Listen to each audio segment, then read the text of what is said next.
Hi everyone, நான் doctor Sasitharan. So இன்றைக்கி நம்ம பார்க்க போகிற டாபிக் என்னென்னா இந்த சிம்டம் தான் காஃப். ஸோ காஃப்ன்றது உங்களில் நிறைய பேருக்கு வந்து ரொம்ப காமனாக, ரொம்ப ஃப்ரீக்வெண்ட்டாக இந்த இருமல் நிறைய பேருக்கு தொந்தரவாக இருக்கும்.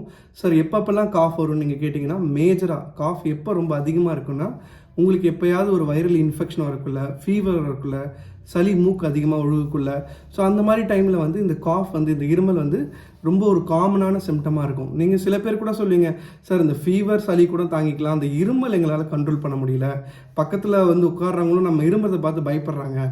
சார் எதனால் சார் இந்த காஃப் வருது அப்படின்னு நீங்கள் கேட்டிங்கன்னா, மொதல் விஷயம், காஃப் வந்து உங்களுக்கு ரொம்ப டிஸ்டர்பன்ஸ் கொடுக்குதுன்னா, அதாவது அடிக்கடி நீங்கள் இரும்பிக்கிட்டே இருக்கீங்கன்னா, அது மேஜராக வந்து இந்த மூச்சுக்குழாய் சொல்லுவோம், இந்த ரெஸ்பிரேட்டரி ஏர்வே ரிலேட்டடான ப்ராப்ளமாக இருக்க நிறைய சான்ஸ் இருக்குது. அதில் வந்து ரொம்ப காமனான விஷயம் என்னென்னா, எப்பப்பெல்லாம் உங்களுக்கு வந்து ஒரு வைரல் இன்ஃபெக்ஷன் வருது, ஓகேங்களா, சில பேருக்கு வந்து அலர்ஜி இருக்கும், சில பேருக்கு ஆஸ்மா இருக்கும், அவங்க எல்லாருக்குமே இந்த காஃப் வந்து ரொம்ப ஒரு ஃப்ரீக்வெண்ட்டான ஒரு சிம்டமாக இருக்கும். சரிங்க சார், இந்த காஃப் வந்து எங்களோட மூச்சுக்குழாயில் இருக்க ஏதோ ஒரு ப்ராப்ளத்தினால வர ஒரு சிம்டம். ஸோ இது நல்லதா கெட்டதா?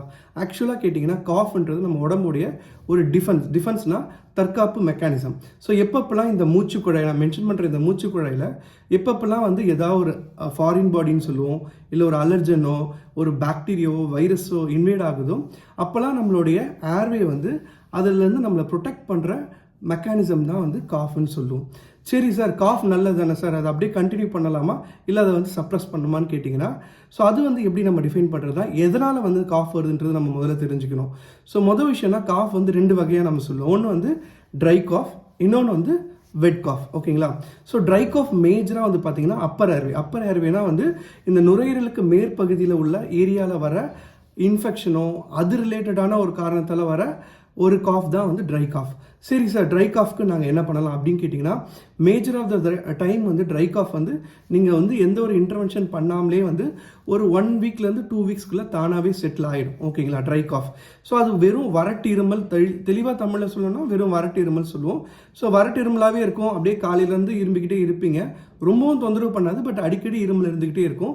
மெஜாரிட்டி டைம் வந்து ட்ரை காஃப் வந்து ஒரு வைரல் இன்ஃபெக்ஷனோட, ஒரு ஃபீவரோ சளியோடையோ வர்றதுக்கான ஒரு சிம்டமாக இருக்கும், ஓகேங்களா. ஸோ அது வந்து நம்ம வந்து ஒரு 1 வீக்கில் தானாகவே செட்டில் ஆகிடும். அப்படி இல்லைனாலும் இந்த ட்ரை காஃப் சப்ரஸ் பண்ணுற சில மருந்துகள் இருக்குது, நான் பின்னாடி சொல்கிறேன். ஸோ பட் ஆனால் வெட் காஃப்ன்றது வந்து ஒரு ப்ரொடெக்டிவ் காஃப் சொல்லுவோம். அப்படின்னா வந்து நீங்கள் இரும்புக்குள்ளே அந்த இருமலோடு சேர்த்து சளி அதிகமாக வர்றது வந்து வெட் காஃப். ஸோ எதனால் சார் வெட் காஃப் வருது? நிறைய டைம் வெட் காஃப் வந்து இந்த நான் சொன்னல இந்த ஏர்வே, அதாவது நுரையீரலில் அதிகமாக இன்ஃபெக்ஷன் இருக்கக்குள்ள வெட் காஃப் சளியோடு நிறைய வரும். ஸோ அந்த வெட் காஃப் நம்ம என்ன பண்ணலான்னு கேட்டிங்கன்னா, ஸோ மெஜாரிட்டி டைம் வெட் காஃப் வந்து நீங்கள் அந்த மியூக்கஸ் சளி திக்காக இருக்குன்னா அது கரைக்க சில டேப்லெட் ஸ்டார்ட் பண்ணுற மாதிரி இருக்கும். நிறைய டைம் வெட் காஃப் வந்து ஒரு பாக்டீரியா இன்ஃபெக்ஷன், நிமோனியா அந்த மாதிரி டைமில், இல்லை ஆஸ்மா, அடிக்கடி வீசிங் பண்ணுறவங்களுக்கு வந்து வெட் காஃப் வந்து ஒரு ரொம்ப காமனான ஒரு சிம்டமாக இருக்கும், ஓகேங்களா. ஸோ ட்ரை காஃப், வெட் காஃப் நம்ம பார்த்தாச்சு.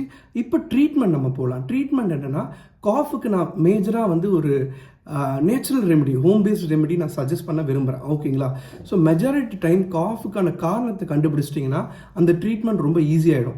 பட் நிறைய கேஸில் காஃபுக்கு வந்து வெறும் வைரல் இன்ஃபெக்ஷன் மட்டுமே காரணமாக இருக்கும், அதுவும் ஒரு 1 வீக்கில் செட்டில் ஆகிடும். பட் நமக்கு அந்த பொறுமை இருக்காது, ஏன்னா வந்து நம்ம வெளியில் போவோம், வேலைக்கு போவோம், அதை எப்படி சப்ரஸ் பண்ணுறது, ஏன்னா பக்கத்தில் இருக்கவங்க நம்ம இரும்புறதை கொஞ்சம் வந்து அப்நார்மலாக ஃபீல் பண்ணுவாங்க. ஸோ அதுக்காக நம்ம என்ன பண்ணுவோம், அது சப்ரஸ் பண்ணால் பெட்டராக இருக்குன்னு சொல்லிட்டு நீங்கள் நினைப்பீங்க. ஸோ நான் சஜஸ்ட் பண்ண போகிற ஹோம் ரெமெடி ஃபார் காஃப் என்னென்னா, ஸோ இந்த ஹனி, இது வந்து நேச்சுரலி அக்கரிங் ஆன்டிடசிவ் லொசஞ்சன்னு சொல்லுவோம். ஸோ வந்து இது வந்து ஒரு இருமலுக்கு வந்து ஒரு சூத்தனிங் எஃபெக்ட் சொல்லுவாங்க, ஒரு சாஃப்டாக ஈஸியாக அதை சப்ரஸ் பண்ணுறதுக்கான ஒரு எஃபெக்ட் கொடுக்கும். இந்த ஹனி வந்து 1 டீஸ்பூன் நீங்கள் வந்து 1 கிளாஸ் வாட்டரில் வந்து மிதமான ஹாட் வாட்டரில் மிக்ஸ் பண்ணி கூட கொஞ்சம் எலுமிச்சம்பழம், லைம் சேர்த்திங்கன்னா அது ஒரு நல்ல ஒரு சூத்திங் ஏஜென்ட்டும் இந்த காஃப் சப்ரஸ் பண்ணக்கூடிய ஒரு நேச்சுரல் ரெமெடியாகவும் இருக்கும். ஸோ இது நீங்கள் மேஜராக வந்து இந்த ட்ரை பண்ணி பார்க்கலாம், இந்த honey with Lime with hot water try பண்ணி பார்க்கலாம். சில கண்டிஷனில் நீங்கள் வந்து சால்ட் வாட்டர் கார்கிலிங் சொல்லுவாங்க, அதாவது ஒரு கிளாஸில் கொஞ்சோண்டு உப்பு கலந்து அது கார்கிள் கொப்பளிச்சு நீங்கள் ஒரு நாளைக்கு 3 to 4 டைம் பண்ணிங்கனாலும் சீக்கிரமாக அந்த ஏரியாவில் இருக்கிற எடிமான்னு சொல்லுவோம், வீக்கம்லாம் கம்மியாக ஆரம்பிக்கும். ஸோ அதில் ஈஸியாக நீங்கள் அந்த காஃப் சப்ரஸ் ஆகிறதுக்கான சான்ஸ் இருக்குது, ஓகேங்களா. ஸோ இது 2 தான் வந்து மோஸ்ட் காமனாக யூஸ் பண்ணுற நேச்சுரல் ரெமெடி. சார் வேறு எதாவது நாங்கள் டேப்லெட் எதாவது ட்ரை பண்ணி பார்க்கலாமா, சிரப் எதாவது போடலாமா? நிறைய பேர் சிரப் தானே சஜஸ்ட் பண்ணுறாங்க. அப்படி கேட்டிங்கன்னா, ஸோ ட்ரை காஃபுக்கு நான் சஜஸ்ட் பண்ணுற 1-2 சிரப் நீங்கள் எடுத்துக்கலாம். எக்ஸாம்பிள் இந்த அஸ்கோரில் டிஎக்ஸ், மேஜராக டெக்ஸ்ட்ராமெத்தாஃபன் சொல்லிட்டு ஒரு காம்பனண்ட் இருக்கும், வெட் காஃப் ஆர் ப்ரொடக்டிவ் காஃப் அந்த மாதிரி சளி அதிகமாக வர காஃப்க்கு நீங்கள் என்ன எடுத்துக்கலாம்னு கேட்டிங்கன்னா, ஸோ இங்கே மேலே இருக்க இந்த மெடிகேஷன்ஸ் நீங்கள் எடுத்துக்கலாம். இது உங்களுக்கு ரொம்ப யூஸ்ஃபுல்லாக இருக்கும். அதே மாதிரி சளி ரொம்ப கட்டியாக இருக்குது சார், கரைய மாட்டேங்குது, ரொம்ப கஷ்டப்பட்டு சளி எடுக்கிறோம் நீங்கள் அப்படி சொன்னீங்கன்னா, ஸோ அதுக்கும் சில மருந்துகள் இருக்குது. இது எல்லாமே நீங்கள் வந்து ஓவர் த கவுண்டர் சொல்லுவாங்க. ஈஸியாக நம்ம வந்து டாக்டர் ப்ரிஸ்கிரிப்ஷன் இல்லாமல் காஃப் சிரப்ஸ் கிடைக்கும். பட் உங்களுடைய காஃப் வந்து 2 வீக்ஸ் மேலே பர்சிஸ்டண்ட்டாக 2 வாரத்துக்கு மேலே காஃப் கண்டினியூஸாக இருக்குது, உங்களால் வந்து சமாளிக்க முடியல, சிரப்பு போட்டுமே காஃப் கண்டினியூஸாக இருக்குன்னா கண்டிப்பாக நீங்கள் வந்து உங்கள் டாக்டரை பார்க்க வேண்டியதாக இருக்கும். அதுக்கு எவாலுவேஷன் சொல்லுவாங்க. ஏன் வந்து 2 வாரத்துக்கு மேலேயும் காஃப் இருக்குன்றதை வந்து கண்டிப்பாக எவாலுவேட் பண்ணுற மாதிரி இருக்கும். ஓகேங்களா? ஸோ உங்களுக்கு இந்த காஃப் ரிலேட்டடாக அதுக்கான ரெமெடி ரிலேட்டடாக நான் சொன்ன விஷயங்கள் வந்து ரொம்ப யூஸ்ஃபுல்லாக இருக்கும்னு நான் நினைக்கிறேன்.